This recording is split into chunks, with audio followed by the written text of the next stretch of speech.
at the 22 human development reports that have been published to date, including this year's report, what you will see is a very elaborate and conceptual landscape that is emerging for policymakers and scholars to explore important thematics that, in a sense, require us to understand the complex transformations that are taking place in countries across the world, and most interestingly, in countries of the global south.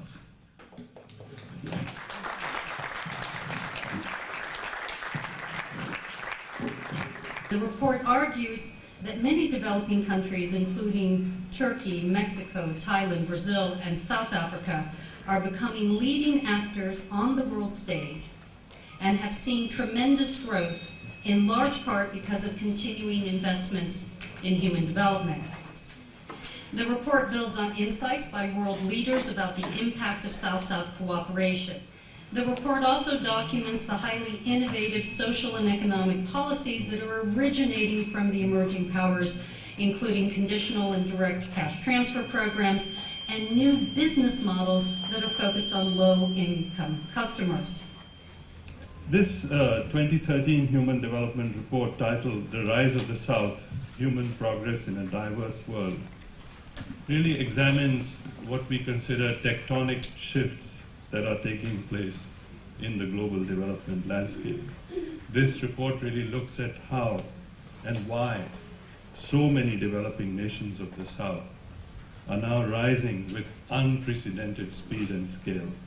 The number of people that are being affected by these changes is really a phenomena without historic precedent. This is really a new world. One of the most important instruments of human development that the report points, of course, is reducing gender inequality through education. Educating girls through adulthood is perhaps the single most effective route to positive social change. Now, at the global level, of course, you need to see how the new developments can be used to leverage this transformation. Obviously, now the South has become a global space for accumulating investors.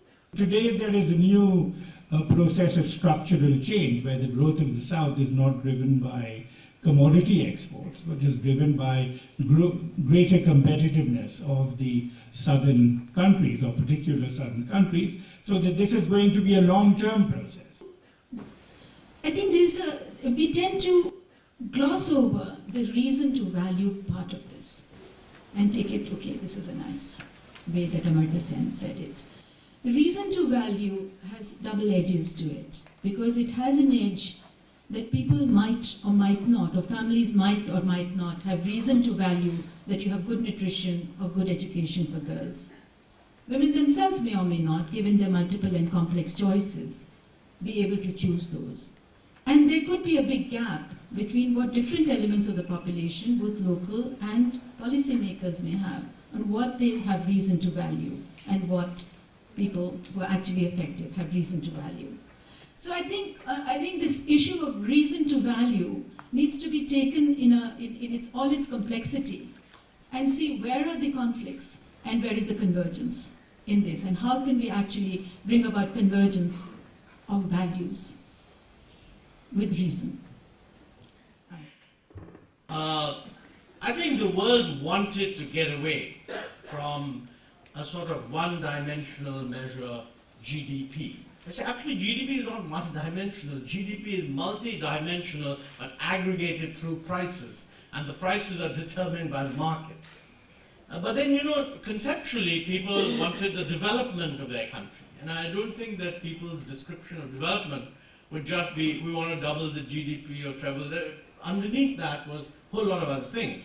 If you think health and education are important, and I have no doubt that people think health and education are important, then surely, you know, the ranking by per capita GDP isn't really the same thing. We are benefited by the UNDP broadening the concern beyond GDP into a concept of human development. That actually has led to a much further broadening, at least in India, of the concepts that are relevant And the real challenge is, what's the set of policies that actually lead to these end results?